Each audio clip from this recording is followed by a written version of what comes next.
Olá a todos, meu nome é Linaldo Teles, eu sou ator, diretor e figurinista aqui na cidade de São José do Rio Preto. Em primeiro lugar, eu gostaria de agradecer imensamente ao convite feito pela Beta Cunha, minha amiga, atriz e uma das mais importantes representantes das políticas culturais da cidade, né? Então, obrigado, Beta, pelo carinho e pela confiança, né? E que responsabilidade, né? Ter que falar sobre o corpo negro no teatro. Seja em Rio Preto, seja no Brasil, seja no mundo. É sempre muito desafiador. E eu me sinto um privilegiado por saber que eu faço parte, né? Desse pilar que é o corpo negro na história da construção do nosso país. Então eu vou tentar aqui dividir com vocês um pouquinho o que foi a minha trajetória, o que continua sendo essa trajetória de muita luta, de muita perseverança, mas também de muitas vitórias, né? Bom, eu iniciei a minha carreira em 1992, um texto chamado Não Me Impeças de Caminhar, né, que abordava as dificuldades, né, e as condições dos retirantes nordestinos. E até hoje eu acho essa história muito intrigante, né? Porque ela continua, de uma certa forma, a falar nos dias de hoje. A problemática está aí ainda. E eu fico, nossa, muito feliz quando eu penso, já desde o início, eu faço parte desse movimento, desse recorte de dramaturgia que se preocupa realmente com a problemática social. A partir daí, conheci outros diretores, outros artistas, fiz muitas parcerias, né? E anos depois fui para São Paulo, onde eu me formei na Escola de Arte Dramática, na IAD ECA USP. Então, somando tudo, tenho aí 30 anos de estrada. 30 anos de dores e delícias, de aprendizagens, e tudo isso, claro, contribuiu imensamente para eu poder compreender a minha linguagem, né? Compreender os caminhos que o artista precisa trilhar até se reconhecer enquanto contribuinte mesmo para a sociedade, sabe? Através da sua arte, através do seu discurso, através da sua visão poética de mundo. A minha trajetória, ela sempre esteve pautada no coletivo. Sempre gostei muito dessa coisa desse exercício de transitar pelas companhias, sabe? De dividir e trocar com outros atores, né?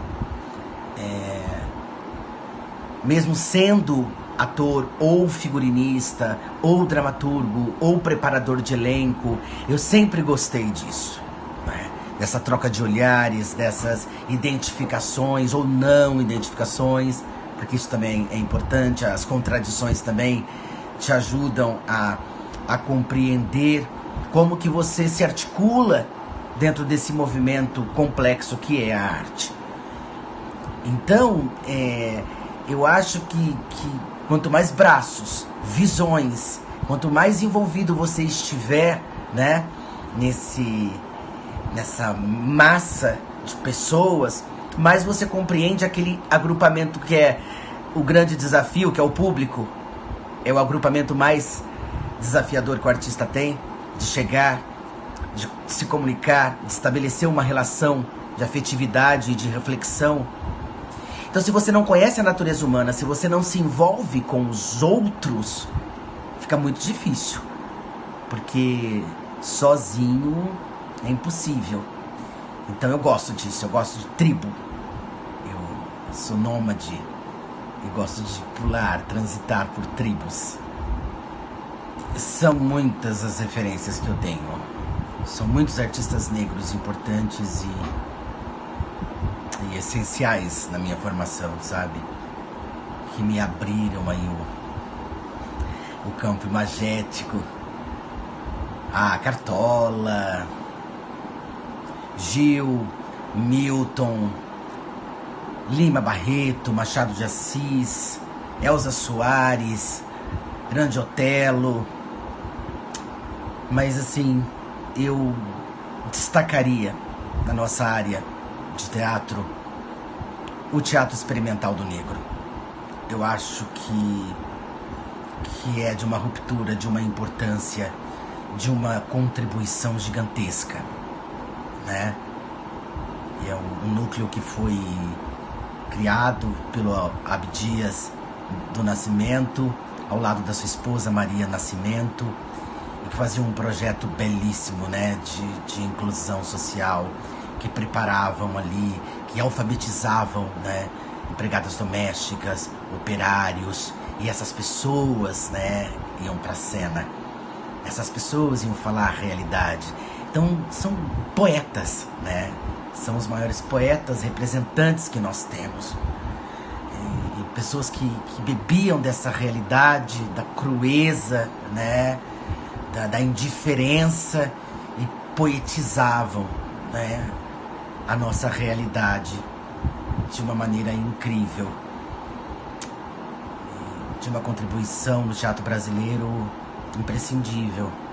Então, todo mundo precisa estudar, precisa ler sobre o teatro experimental do negro. Na verdade, eu acho sempre muito difícil ter que destacar qual o melhor espetáculo, o personagem. É sempre muito difícil porque tudo contribui, né, para a construção de um repertório. Eu acredito que a Greta, mas não no sentido assim de uma satisfação artística ou performática, não, nada disso assim. Eu acho que a Greta, ela me deu, ela me encorajou, né, uma personagem que possibilitava o enfrentamento, né, por várias vezes eu tive que me deparar com um espectador, né, fazendo piadas, pessoas intransigentes na plateia. E essa coisa de você ter a coragem de ir lá na boca de cena, sabe, assim, não se pronunciar, né, mas através da arte, através daquele depoimento que a personagem traz, e fortemente carregado, porque a Greta é incrível, ela é indomável, você poder colocar a pessoa no seu devido lugar, quebrar com aquele preconceito, chegar e falar: o que é? Qual é a sua, né? Vamos conversar aqui. E isso foi muito desafiador, foi bastante desafiador, ao ponto de eu falar assim: nossa, eu mudei, sabe assim, essa Greta louca me ajudou sabe assim, a ir pro peito mesmo, sem medo. Porque é isso, eu acho que você tem que usar a personagem, você tem que usar o que tem, aquele material artístico ali pra... Não é somente pra uma denúncia distanciada, de maneira nenhuma. É no aqui e agora. Veio, eu peito. E a Greta era um escudo muito potente pra isso. Sim, eu já perdi espaço, sim, por ser negro. É porque, assim, diferentemente da minha trajetória em Rio Preto, eu senti mais obstáculos em São Paulo, no início da EAD. Porque quando eu comecei em Rio Preto, de cara já me deparei assim com diretores que já estavam mais conectados, né, com as dramaturgias contemporâneas, conectados com a quebra das convenções realistas, né, que já não estavam mais colocando no palco aqueles textos que falavam sobre crises familiares ou amorosas, não. Eram obras já preocupadas mesmo com as causas sociais, principalmente com as causas dos menos favorecidos. Então eu me encontrei nesse lugar, né? Disse: opa, aqui é meu espaço de fala. Mas logo no início, quando eu participei da montagem do Aquele que Diz Sim, Aquele que Diz Não, do Bertold Brecht, sob direção do Jorge Vermelho, eu achei tudo aquilo muito inverossímil no começo, porque eu fazia papel de filho da Ariana, que é uma atriz branquérrima, Ariana Lopes, de descendência italiana, e eu não compreendia como aquilo ia se dar, né? E aos poucos, claro, durante o processo, os estudos, eu fui percebendo que se tratava de uma obra que falava justamente sobre isso, sobre a quebra dos velhos costumes, né? Então assim, me encontrei, é aqui, eu posso fazer isso. Já quando eu cheguei na EAD, e é claro, o primeiro ano é impossível, você precisa passar pela introdução dos clássicos, enfim. E nos clássicos, como eu já disse, não tem vez para o negro. Né? Não há espaço, a não ser que você pegue um diretor ou um professor, né, que esteja muito conectado, né, ou influenciado pelas montagens do Peter Brook, aquele grande diretor inglês que reunia e reúne até hoje várias nacionalidades, né, numa peça. Enfim, mas isso não é comum, né? Então, mas engraçado que foi nessa época, neste momento, que eu ganhei uma fama dentro da EAD do ator que tirava leite de pedras. Por que isso? Porque muitas vezes o negro tem que tirar leite de pedras, né? E foi muito importante também ficar ali na coxia para eu poder desenvolver as minhas capacidades, as minhas potencialidades. E aos poucos eu fui demarcando espaço, né? Ao ponto até de ser destacado por um crítico da Folha de São Paulo na época, né? E isso foi algo motivador, porque é disso que nós precisamos, de oportunidades. A gente precisa de oportunidade. Talento, conhecimento nós temos, domínio do que fazemos nós temos. Nós precisamos de oportunidade. E aí eu percebi que não, sair de cena invisível não dá. Eu não saio de cena invisível. O negro não pode jamais se permitir sair de cena invisível. São muitos os desejos, os sonhos que eu tenho enquanto corpo negro na cidade. Mas não podemos esquecer que Rio Preto é o reflexo de um país desgovernado, né? De um país perdido. É uma cidade que possui, sim, alguns políticos que na verdade são, né, um desserviço para a sociedade, que tentam romper esse elo consistente que existe entre os artistas e a sociedade, e isso é inegável, né? E nós precisamos lutar cada vez mais contra isso. Aí eu penso, nós projetamos a nossa arte através daquilo que nós vivenciamos, através daquilo que nós somos, através daquilo que nós vemos. E nós temos aí uma terra árida ainda nesse sentido. Então a luta é grande. Há sim um apartheid cultural, né? Porque esse é o nosso sonho, que a gente tenha, que a gente possa cada vez mais ter o reconhecimento do nosso valor cultural e da nossa importância, né, enquanto seres humanos. E nós não temos que pedir nada, né? Nós temos simplesmente que vivenciar e desfrutar do melhor, como todo ser humano precisa e merece.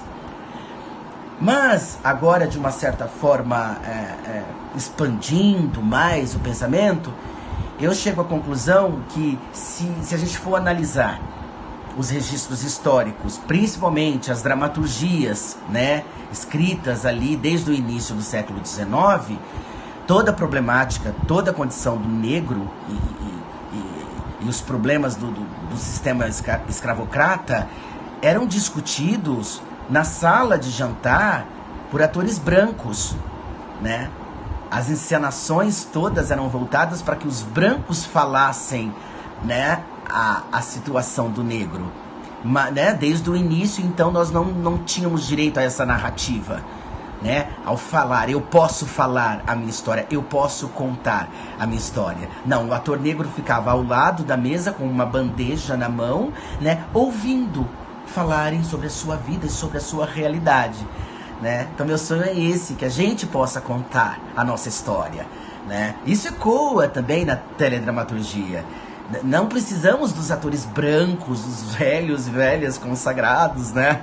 São maravilhosos, incríveis, mas não precisamos que eles contem a nossa história. Eu posso contar a minha história. Existem aí centenas de atores e atrizes incríveis negros que podem contar essa história, né? Ou seja, desde o início, então, nós temos aí temáticas sobre o negro, mas que o negro é o protagonista invisível. E isso precisa ser mudado. Isso já está mudando, sim, lentamente, eu acredito. Eu acho, né? Mas talvez esteja aí o lugar. Precisamos protagonizar e com visibilidade. Aí a Beta me pediu para deixar uma mensagem, um presente no final.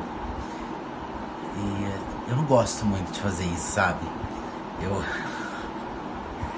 Porque eu acho que cada um tem a sua visão, tem a sua forma de se relacionar com as coisas, com a vida, com as adversidades, né? E tudo isso é muito intransferível. Então eu vou deixar aqui pra vocês uma coisinha meio... um presentinho abstrato, mas que parte de uma música linda do Milton Nascimento, chamada Morro Velho, que eu acho que ali, através dessa música, ele conta como que as coisas se deram e como continuam sendo, né? Então, nesse movimento abstrato, a letra fala assim: no sertão da minha terra, fazenda é o camarada que ao chão se deu. Fez a obrigação com força, parece até que tudo aquilo ali é seu. Só poder sentar no morro e ver tudo verdinho, lindo a crescer. Orgulhoso camarada, de viola em vez de enxada. Filho de branco e de preto, correndo pela estrada através de passarinho. Pela plantação adentro, crescendo os dois meninos, sempre pequeninos. Peixe bom dá no riacho, de água tão limpinha, dá pro fundo ver. Orgulhoso camarada conta histórias pra moçada. Filho do senhor vai embora. É tempo de estudo na cidade grande. Parte, tem os olhos tristes, deixando o companheiro na estação distante.